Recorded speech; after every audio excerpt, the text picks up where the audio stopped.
Good morning, everyone, and thank you for joining the Q4 webinar and the update from Vitriol on global energy infrastructure. So with me, familiar faces, myself, Richard and Eduardo, co-CIOs, and Mike Egan, CFO. So there was a flurry of news this morning, and we will touch on all of that as we go through the presentation. So it was the Q4 NAV was out, the dividend declaration, an update on the UK asset, and some corporate governance updates as well. Attention, please.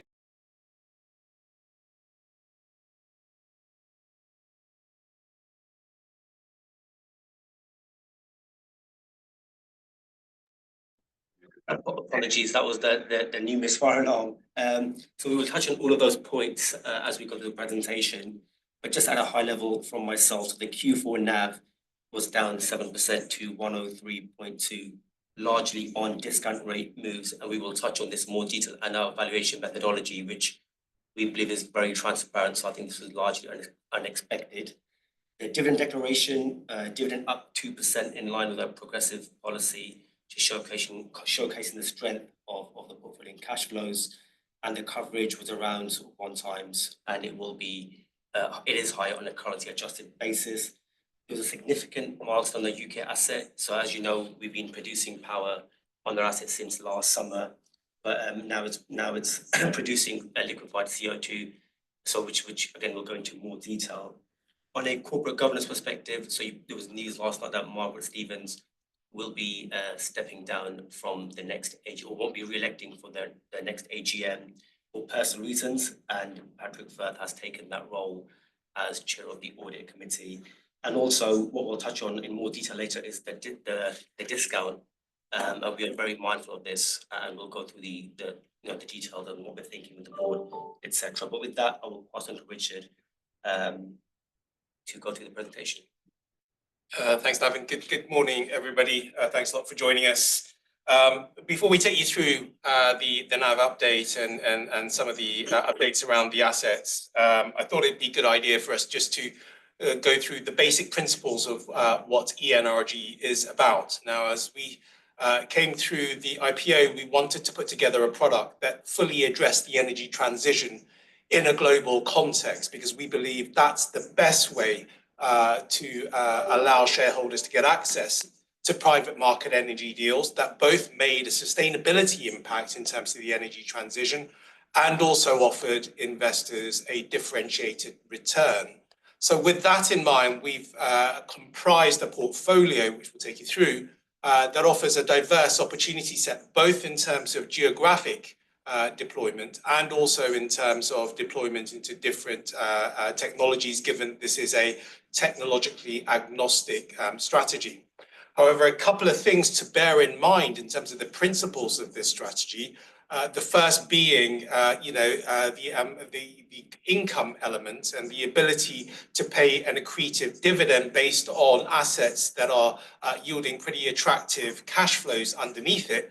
We've seen over the course of this quarter that on a year-on-year basis, the EBITDA actually increased close to 10% year-on-year on the basis of an increase in the revenues. However, we expect moving forward into the next couple of years, as this portfolio matures, as more projects go on stream, that the amount of revenues and therefore the amount of EBITDA coming through the system will be pretty attractive for investors as well.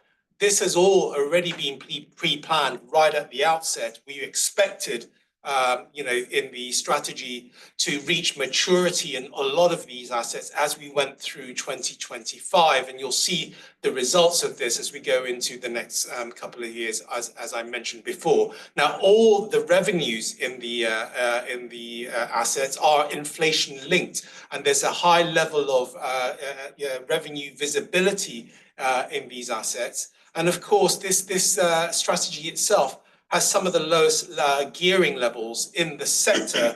I think we're announcing currently about 6.6% leverage in the overall system for this period of time. And of course, we're making a high impact, sustainability impact in terms of what we're doing. Now, some of the highlights for this particular period, but a couple of things I just wanted to pick up here. Of course, you'll see the dividend coverage ratio just slightly below fully covered at this period of time. But as I mentioned, we're going through a period of maturing a lot of the projects, in the course of this coming year. And that's going to go beyond the fully covered basis as we go through this period of time. The dividends, again, on quarter-on-quarter basis, we've increased it by 2.1% to a target of £5.8p. And that is demonstrative of our view of this portfolio being cash generative over time. The leverage, again, as I mentioned earlier, a nominal 6.6% in the system. Pass on to Mike. Hey everyone, unpacking the NAV move. NAV has moved from 441 million to 408.5 million. As Nevin and Richard alluded to, this is largely due to movements in discount rates. In the period, we paid dividends of 1.42p per share, or a total dividend of £5.6 million. And as Nevin mentioned, we've increased this dividend by just over 2% going forward. Share buyback program, we completed the last piece of the £20 million share buyback program, which was £1.2 million in the quarter. I'm happy to say fund expenses have come in slightly under budget. And then really unpacking the fair value move, there are three large drivers of this in this quarter. It's the movement in the risk-free rate, the movement in the equity risk premium, and country risk premium. And I'll get on to how we calculate those pieces in the next slide. This has been a year of sterling appreciation versus our basket of currencies, and this has continued in this quarter, even though we have seen some reversal in the last months. So moving on to the next slide with discount rates. Here is a quarter-on-quarter discount rate moves. You'll see there's a marginal tick up in Australia and the US, primarily driven by risk-free rates and equity risk premia. And then here in the Brazilian programs, we see a larger move due to a gap up in the country risk premium in Brazil. The way we calculate discount rates is based on the capital asset pricing model. We use the 20-year US risk-free rate, which is a mark on every quarter. We then use inputs from Dramadorn. Dramadorn is a very well-known professor from New York Stern, and he provides valuation inputs on an up-to-date basis. So what we're always trying to achieve here is use the most transparent possible valuation inputs. These inputs are available on his website, and we use the latest inputs as at every quarter. So that would be the equity risk premium, the beta, and the country risk premium. Finally, the inflation differential, we update on a biannual basis, and inflation differentials are based on long-term inflation differentials from the world economic output that comes from the IMF. Now, the discount rate calculation is one end of the spectrum, and if we could go to the next slide, please. The other side of the valuation is the underlying cash flows coming from these projects. When we model these projects into the future, we only use long-term contracted revenues and power forecasts from well-known consultants. All these assets have potential upside to them. We don't model in this upside as part of the valuation methodology until these upsides have crystallized. Finally, we use conservative asset life assumptions and have been consistent applying a 20-year, 5-year life of all the assets and a 30-year life for the US terminal assets. So balancing those two components in the valuation methodology, we then validate the valuations compared to transaction multiples and trading multiples. And what we are seeing is across the board, transaction and trading multiples are 8 to 11 times EBITDA.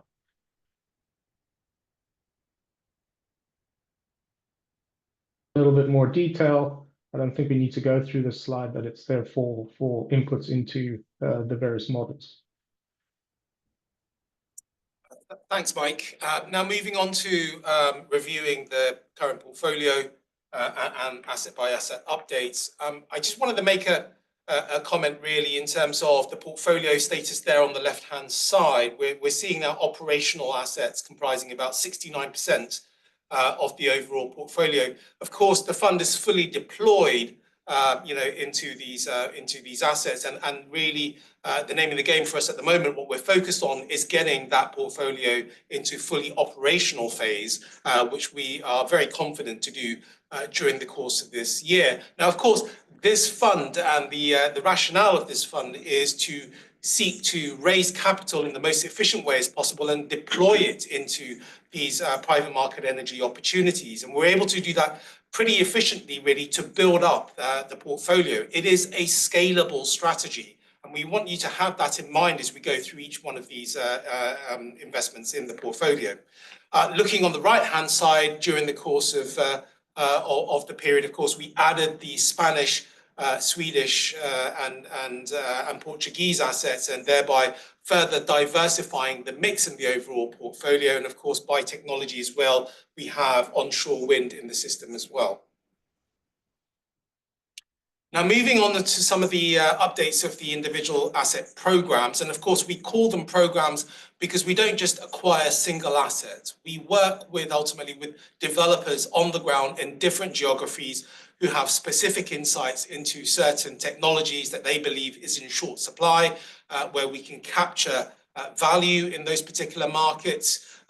These developers have pipelines of projects that they need capital to construct. And really, that is what the fund is bringing to the table. We have programs, we call them programs, different pipeline of assets that we want to enable using our capital. And we're able to do so and have been doing so since the onset of the IPO in 2021. On the left-hand side, we have the Spanish, Portuguese, and Swedish renewables programs. We thought this was an attractive program to get involved in when we made the investment decision last year, during the summer months of last year, because at that point in time, as we do with every single investment, we do a comparison as to what's the best possible value we can derive for shareholders given our capital discipline. Okay, whether it's a case of investing further into new assets, certainly doing buybacks or the return of capital, etc.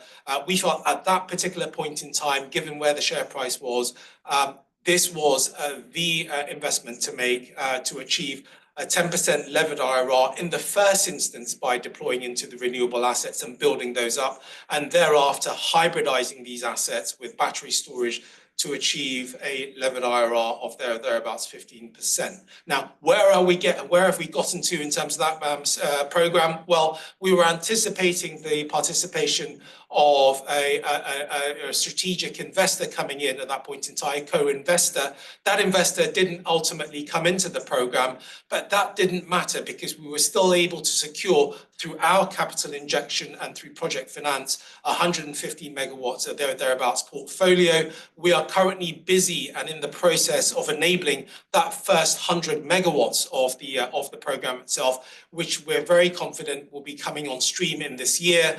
About 30 megawatts of that build out will occur, in our opinion, in the first half of this year. There's already 10 megawatts operational, a further 30 coming on stream in the first half, and the balance coming on stream in the second half of this year. The expected leverage on here, which is a little bit different to some of the other programs, we are now taking leverage in the system here. It's about 50% loan to value. That's unchanged from what we announced previously.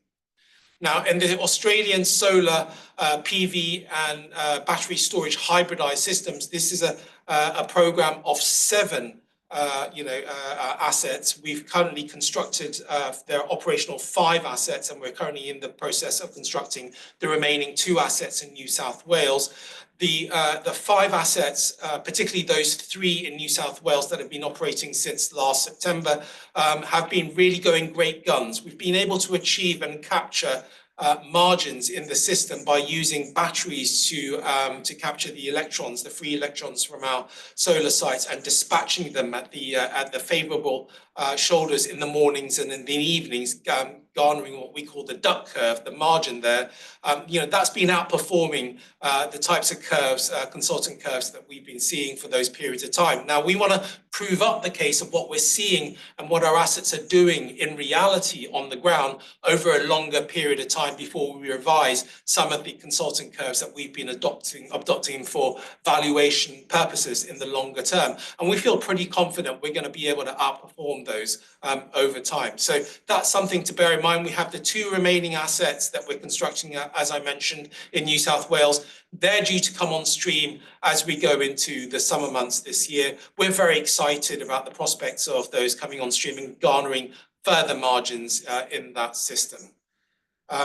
Next, moving on to the UK, we have the UK flexible power in carbon capture and reuse asset. Now, we had some very exciting news that we announced this morning, and that is since the power unit came on stream towards Q3, Q4 last year, that power unit's been producing power at that time. We've now had the production of the first stream of liquefied CO2 into tanks. Now, this is in the late commissioning process of the overall project, which we're still confident will come on stream by the end of this quarter. The first part of that commissioning of the CO2 unit is really to prove up the capturing of the exhaust CO2 and the scrubbing of that into a purified CO2, and that goes into a liquefied form into those tanks. The next stage will be to further refine these into purified food-grade CO2 to be off-taken by the industrial gases off-taker that we have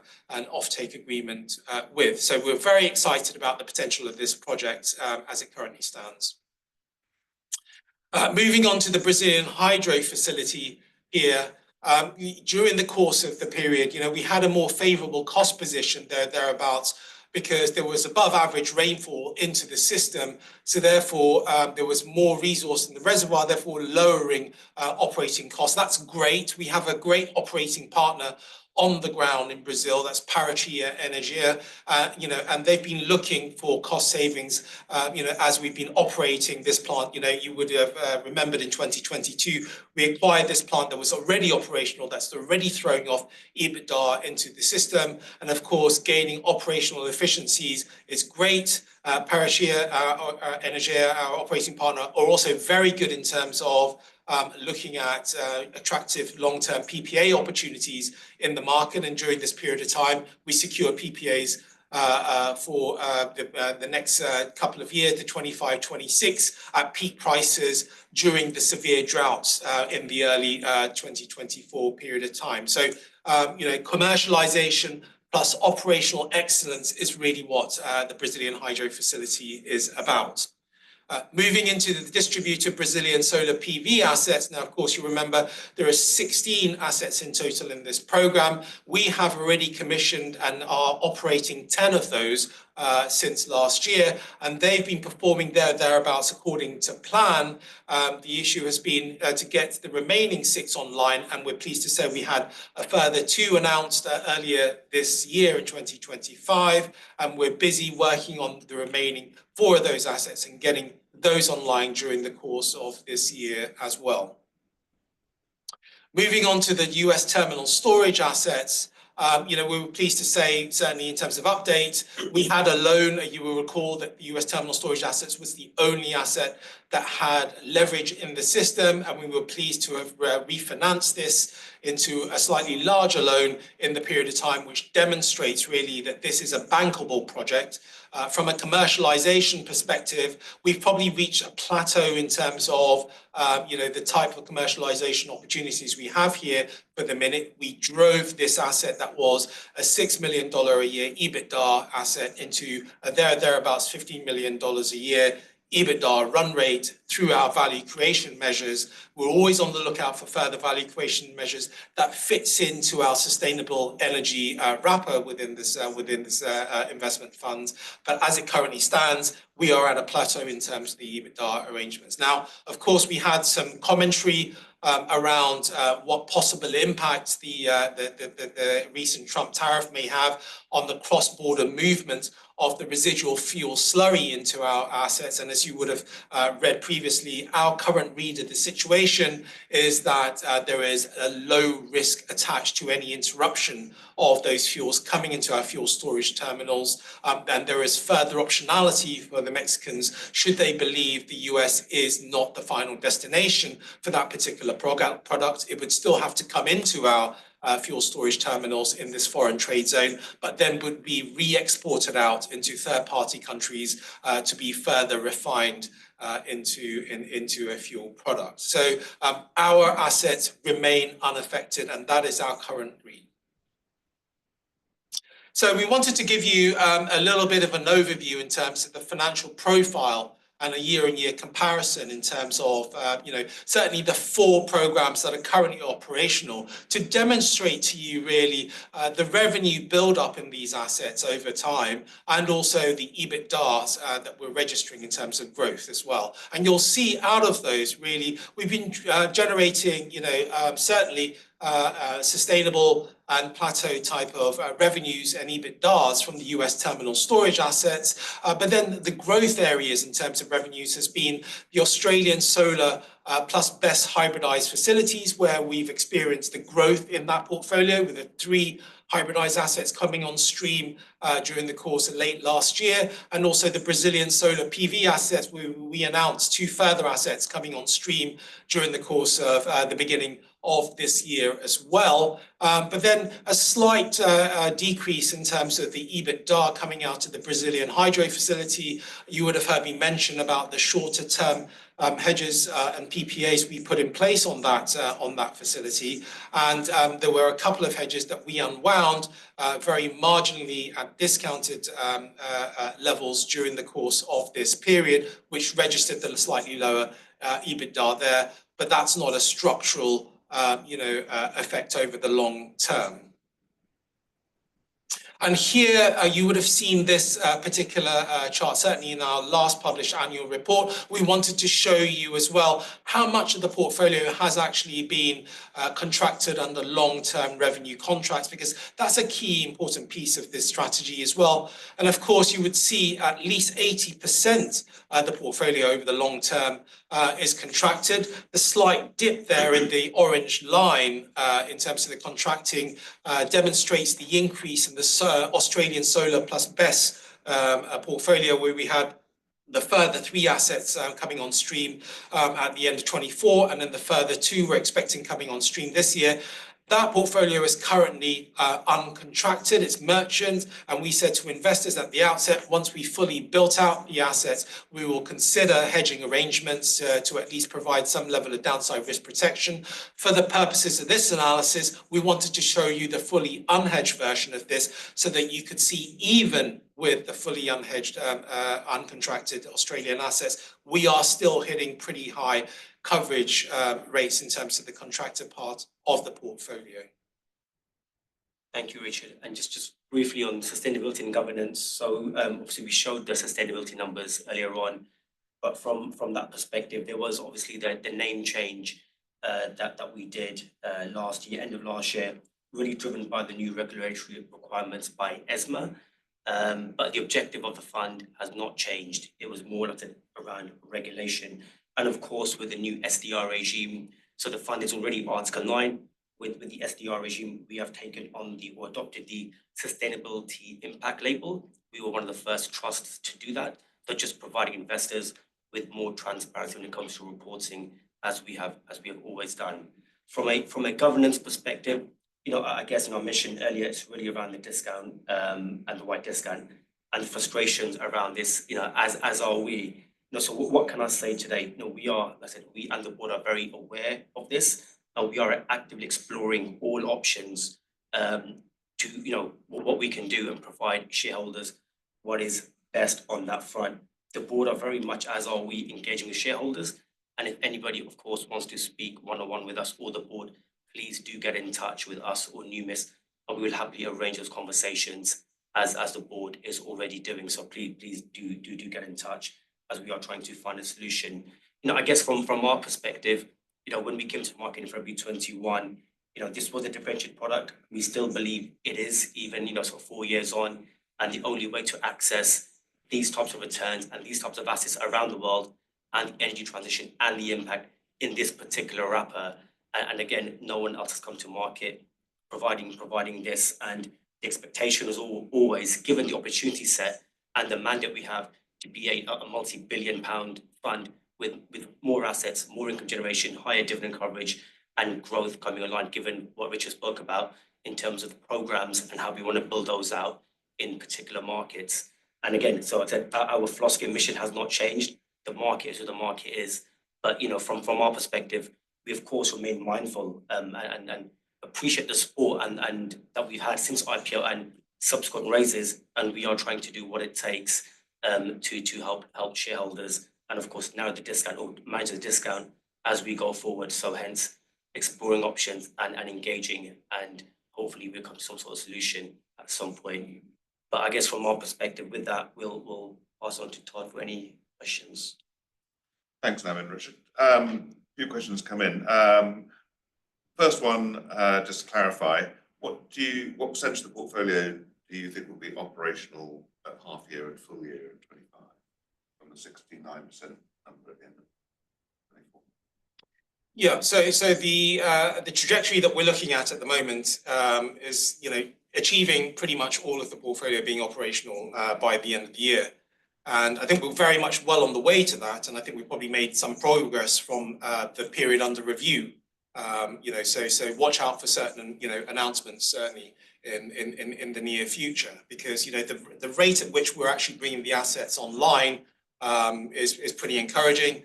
I would, also emphasize again the fact that this portfolio is not fully matured yet, and that's what investors have to look forward to from a cash generation perspective. I think, as this asset comes on stream, this portfolio comes on stream fully as we go through the end of the year, 25, 26, 27, and just looking over at Mike, he might be able to provide a bit more clarity on this, but we're looking for a growth in revenue and momentum behind the EBITDA as well. So that's stuff to look forward to. Reiterating Richard's points, these last programs as they come on stream, they obviously come on stream during the course of this year, and we start seeing the bulk of the revenues of the programs that came on stream last year come through the system in 2025, and then in 2026, a fully operational portfolio coming through. So there is significant revenue and EBITDA growth in this portfolio as construction rolls off and we go into the fully operational phase. Thanks, Mike. Can you quantify the impact of the outperformance in Australia against budget? The key points here are the 3 Australian additional programs came through in Q3 this year, where we start seeing the impact on revenues and EBITDA. The highlighted number, or the highline number that you see in this pack, is EBITDA has increased by 164%, and revenues have increased by 143%. This shows a significant change in the portfolio and a significant beat from the budget. Thanks. I've got a couple of questions around the debt you've taken on. First one, can you give the terms and of the euro debt taken on with the new portfolio in terms of price, repayment, term, and drawdown? The highlight, or the highlight terms of the euro debt, it's the interest rate's around 3.5%. It's 20-year debt. This debt is sized to the merchant nature of these projects, hence the roughly 50% loan to value ratio. And the repayment of debt would be linked to the underlying performance of the projects. And the second half on that would be, where would you expect leverage to peak this year? What will that look like? Will it be project finance, loans, RCF? currently leverage is 6.6 times. And as we draw down the debt on the final projects for the European wind and solar piece on a fully levered basis, we'd be leveraged at the 15% mark. But we don't expect to have an RCF on the fund level. So this is very much at the asset level. Asset level. That's at the asset Yes, level. correct, yeah. So there's no leverage at the fund level. So the overall debt on the fund would be Zero. Yeah, we don't expect to. one here on the American asset. If the American asset is mature, as you're saying, are you looking at ways to maybe realise that value? Yeah, look, I mean, this is something that certainly Eduardo and I, as the co-CIOs, have regular conversations about. Not only the US assets, but we do get messaging through the system about potential interests, etc. In the assets. I think we may have touched on this in previous conversations and disclosures. So it's something that we do pay heed to if it is sufficiently attractive. I think within the context of the US assets itself, it is quite apparent that there are further commercialization strategies that may be implemented on the asset that perhaps wouldn't be aligned with sustainable objectives of this fund. Now that, by implication means there is value in these assets beyond the current commercialization strategies we've implemented. So that's something that we're very much aware of, and actually, should there be, an opportunity to recycle capital from this particular asset, that's something that we would look very seriously at. Thank you. One here touching on where the share price and discount are. Has the low share price impact on the relationship with your operating partners? No. I mean, it's a simple no. It's we continue. It's a portfolio of assets. It's programs. So we're continuing, by bringing more assets online, etc. And from that perspective, nothing has changed. I think I would put it another way. From the investments perspective, our relationships with our operating partners are predicated on the idea that our operating partners have seen a market opportunity in their particular energy markets to be able to implement a particular strategy. And using our capital enables them to do so. So they are incentivized not by virtue of where the company is trading, but by virtue of the fact that we're accessing a margin they believe it will allow them to grow. And that's really the focal point of our relationships with our operating partners. Great. Another one here back on debt. Leverage has increased and partly due to the NAV decline perhaps, but does this present additional risk, and does it adversely affect the expected returns on projects? It is at project level and it's sized according to the level. So it has no additional risk. As the NAV moves around, it obviously that is in the piece, but these projects are all heading, as you see on slide 13. And on a debt to EBITDA basis going forward, leverage would decrease. And I think as a point of principle, it's fair to reiterate the point that we don't depend on debt to make our returns work. I mean, that's not what this strategy is about. And I think I may have alluded to this right at the outset of these disclosures, previously. Look, we're looking for a market opportunity where we can deploy the company's capital to get a differentiated return without the need for debt. The reason that we're able to do that is because we're what we call post-subsidy. We don't depend on long-term tariffs or renewable subsidies to make our investments work. We look at commercial opportunities that provide us with a differentiated type of return that doesn't depend on debt. So our attitude towards debt, and in particular the way that we've shown it in the most latest acquisition in Western Europe, is it's for capital optimization purposes. It's if it's so efficient, that it makes sense for us to use it, not because we have to use it to get a minimum yield or minimum return. One here, can you throw any light on what's driven the large change in country risk premium in Brazil? I can get that one. Yeah, this is mostly based on the local macroeconomic situation. The new government is more, open wallet policy, so it's spending more, so the fiscal deficit is causing concerns in the local market. Remember, the modern methodology for country risk premium is largely driven by the spreads between the dollar-denominated bonds of the countries versus the U.S. Treasuries, and there was a bit of an increase in the Brazilian the spreads as a result of the current government. In terms of the economic situation in Brazil, it's quite robust. The devaluation of the real is actually quite favorable to the country economically, in terms of fomenting export sectors, the import substitution sectors. Unemployment rates are quite low. So there is also indicators here for an improvement of this macroeconomic scenario, as Brazil goes through cycles over time. Thanks, Eduardo.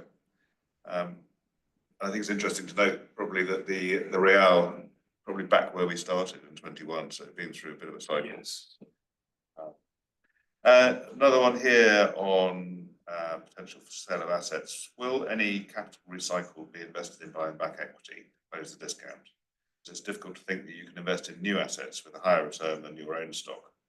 Yeah, I mean, going back to what I was saying about sort of on the governance side, we're exploring all options. And again, as Richard mentioned earlier on the Western European acquisition, our share, we were sort of close to 80p, and the share price has moved significantly since. So, should there be asset sales?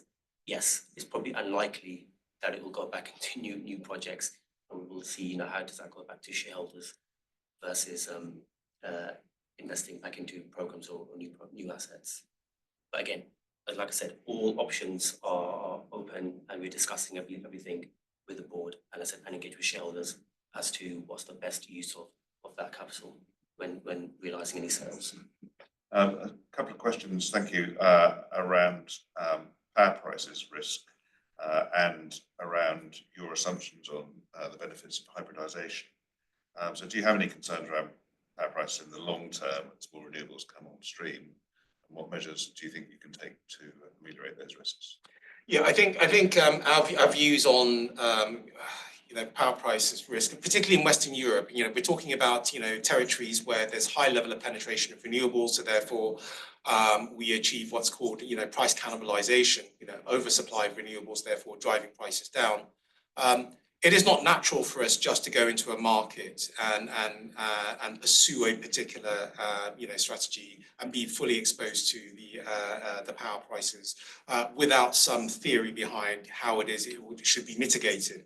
What we are looking for in particular markets is some level of constraint, and that really has driven our viewpoint on the UK with our UK project and also in the Western European or Spanish renewables acquisition that we made. Spain is not like the rest of Europe in terms of being Western Europe, in terms of being heavily connected and therefore significant amounts of liquidity in power supply. Yes, it's had a significant amount of renewables build up over the last decade that was very much weaned on subsidy and tariff, and we're now coming to the back end of that. That's not what we're investing in. We're investing in the next stage of the evolution of the market. It is a constrained market, it's less connected, but also nuclear is due to come off stream by 2035, a highly dependable energy source that the government's now removing, and that's due to be replaced purely by renewables, an intermittent source of energy. So therefore, there's going to be constraints on the supply side, matched by a higher demand, a higher increase on the demand side, brought by the likes of digital infrastructure coming into the country. For example, AI-driven data centers, highly energy-intensive activity that is soaking up a lot of the supply. So you get that tension in the system. That tension in the system is what we're investing through, essentially. And hybridizing assets where you can actually capture a lot of your own free solar and dispatching it where prices are most tense, where energy is required most during the course of the day or the season, means that you're able to capture those margins. And we're pretty confident through that combination of the renewables and the battery storage together in a constrained market where supply and demand is constrained, you are able to achieve the types of returns that we've indicated to shareholders most recently. In the context of the UK, there is also an imbalance issue because there's high level of penetration of renewables, and we're helped solving for that through a flexible power system, power scheme using natural gas, a really efficient natural gas power plant where we capture the CO2 and we turn that actually into another revenue source by a long-term contract for the provision of purified food-grade CO2. So it's the way that you look at to participating in markets, the way that you view these particular markets, not by blindly going in and saying, okay, I just want to build out renewables because everyone else is doing so in a particular market and being exposed to power prices in an unmitigated way. Thanks, Richard. And while we're on that subject, has a PPA been secured for the CO2 production from the UK asset? Yes, so the UK asset, we actually signed into the offtake agreement with an industrial gases offtake. We announced that last year. It's with a company called Boozer. And under that supply contract, it's a fixed price contract that escalates with inflation. So we have visibility of revenues on that. And it allows us the opportunity to ramp up production of that purified food grade CO2 as we commission the plant. So currently, you would have heard from our announcement this morning that we've now liquefied the CO2, purified CO2. That is not currently at food grade, albeit we are still supplying it under that contract, and then it ramps up to being food grade CO2. Now, what is purified CO2 outside of food grade CO2? What are the other applications? Well, you can use it in a large range of applications in the industrial sector, for example, for welding. That's one of the most well-known areas of using it. For laboratories, scientific laboratories, you can use purified CO2 in lots of applications there, etc. So it is still in demand, but that's not the end result. That's just a ramp-up phase before we achieve the EGIA food grade certification for the CO2. Thanks. Going back to the US asset, can you expand on the commercialization strategies available for US terminal storage assets that wouldn't fit into ENRG's strategy, but might fit into another buyer's strategy? Yeah, no, of course. So our focus when we initially acquired these assets was we understood the cross-border trade between Mexico into the US. That still remains, of course, and that's still a very good source of cash flows for us. That's sticky revenues and sticky cash flows that we don't believe is going to go anywhere anytime soon. We monitor that issue in particular. However, given that these are storage facilities in a particular aggregation point, the Port of Brownsville, which is a very large aggregation point for fuels in Texas, it is also amenable to other types of products, in the system, such as, for example, waxes, and those types of other refined products that may not fit necessarily into our mission, which is to decarbonize the Mexican fuels value chain or provide decarbonized fuels into the US system. So there's a larger range of products that could also fit into the facilities. And of course, moving forward, the facilities may also be, the opportunities may result in there being further consolidation in that Port of Brownsville as well, with other facilities as well. So there's lots of different ways that investors can participate in that particular facility. We took the sustainability route, which actually has provided us with very sticky cash flows for investors because we're solving for this yield strategy. Another one on the US debt, the US assets debt refinance. Can you add some detail around why you refinanced it and why you've put an RCF in place? Mike? The initial facilities we entered into just over 3 years ago, and it was a RCF and a term loan. That's the structure it was, on a 50-50 split.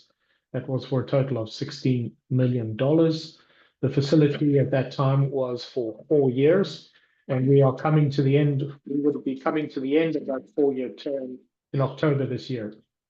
So we've been in discussions with the local bank that provided the facilities, and managed, because of the good performance of the assets, increasing EBITDA from $6 to $15 million run rate, as we managed to upsize the facilities from 16 to 30 million. The debt cost terms are exactly the same, and we split that facility once again 50-50 between term loan and revolving credit facility. The revolving credit facility provides a lot of flexibility should we require it, and the term loan amortizes over a 4-year period.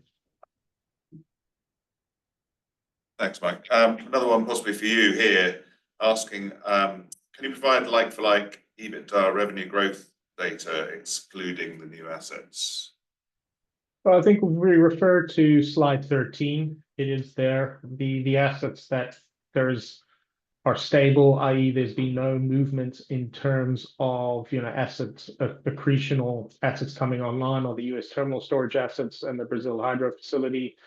US storage terminal assets, the revenues are inflation linked, and we see the revenues increase 4%, EBITDA by 2.9%. There was a little bit of disruption of this facility due to weather-related items in terms of, and it affected the amount of barrels going through the facility. So despite that disruption, it's been a very strong performance for that. The Brazilian hydro facility, as Richard explained, we entered into PPAs at the beginning of the period at good prices.